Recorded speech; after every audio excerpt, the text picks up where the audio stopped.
Ms. Beiner, if you could proceed. Members of the Commission, thank you for the opportunity to testify. My name is Erin Beiner, and I am the director of J Street U, the student arm of J Street. We are the largest progressive pro-Israel student movement in the country and are present on over 50 campuses, engaging thousands of students on the Israeli-Palestinian conflict. Given the complex connection between debates on Israel-Palestine and rising anti-Semitism in America, combating anti-Semitism has become central to our mission. Our student leaders receive structured training to approach difficult conversations with nuance and empathy. This equips them to help classmates understand what anti-Semitism is, how it manifests, and how to engage with the Israeli-Palestinian conflict in ways that reflect their values and ensure the safety of their peers. Anti-Semitism on campus constitutes a real threat to Jewish students and to civil rights broadly.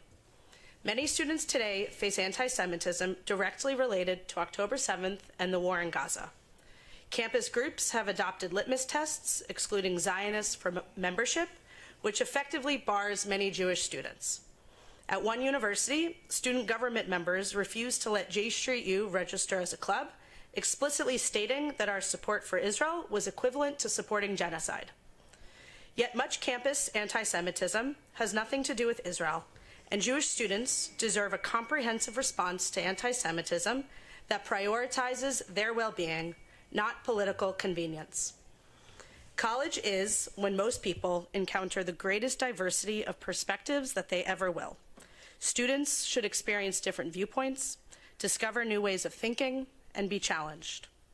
But this administration has pursued an extremist agenda, weaponizing genuine concerns about anti-Semitism to dismantle universities. These institutions have faced an impossible choice: suppress free expression, shutter inclusion programs, and sanitize curricula, or face cuts to federal grants for critical research like cancer studies. Last month, I talked with a student who, with his professor, founded a project collecting and exhibiting drawings by Israeli and Palestinian children. Both of them are Jewish. Last spring, under pressure from the university, they nearly halted the project, fearing it would be portrayed as anti-Semitic. Even when they moved forward, 7 out of 9 of the contributors chose to keep their identities anonymous. These students should be proud of their work lifting up children's voices in a war zone. Instead, their rights to free speech and open inquiry have been so compromised that they feel that they must hide their involvement. International students are constantly looking over their shoulders. Students are censoring themselves in class, stepping away from activities, and rushing to complete courses before they are cut. By making Jewish students the reluctant faces of attacks on higher education, this administration has fostered an environment where anti-Semitism thrives. Turning real anti-Semitism into a culture war issue also makes students less likely to report it. At one university, a Jewish student in cooperative housing faced bullying and harassment because of her faith, which peers wrongfully conflated with her support for the war in Gaza. She decided to leave her home in the co-op and confided that while she was clearly the victim of anti-Semitism, she didn't want to escalate her case, fearing right-wing groups would use it to target her school. In the past, students could count on the Department of Education's Office for Civil Rights, but the Trump administration has gutted OCR, dismissing thousands of cases and limiting individual students' ability to initiate investigations. This administration's approach is also poorly suited to Jewish students' varied experiences. One student found a pro-Palestinian flyer on his door and thought nothing of it until he realized that his door was the only one, presumably because he's visibly Jewish. He was offended not by the flyer itself, but by the assumption that his politics stemmed from his religion. I've also spoken with students who report facing no anti-Semitism on campus and are uncomfortable with the assumption that every Jewish student has.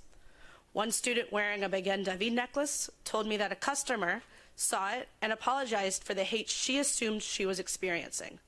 The student told me it was the only time she ever wanted to take her necklace off. It is inaccurate and cynical to assume that all Jewish students have identical experiences. The First Amendment permits impassioned criticism of our government and Israel's government. So does the ethos of free expression that has made our universities some of the greatest in the world. Students deserve an approach that doesn't conflate opposition to Israel's policies with anti-Semitism. To address these challenges, universities must prioritize staff and student training, rigorous Title VI compliance, and transparent cooperation with federal authorities. Existing policies should be enforced and new ones implemented where needed. The federal government should offer resources, partnership, and support through good faith oversight, not adversarial attacks. Congress should pass H.R. 6806, the Anti-Semitism Response and Prevention Act.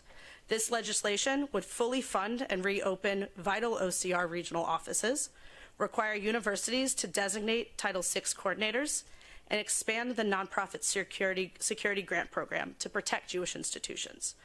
ARPA provides the legal protections and security infrastructure Jewish students deserve. Finally, protecting Jewish students' civil rights means protecting everyone's rights. It is impossible to ensure Jewish students' safety while trampling on the rights of immigrants, protesters, and the free press. Jewish students aren't asking for special treatment, censorship, or attacks on their schools. They need a sincere, targeted, and thorough response to campus anti-Semitism. Thank you. Thank you, Ms. Beiner. We're going to now hear from Ms. Ohibzian.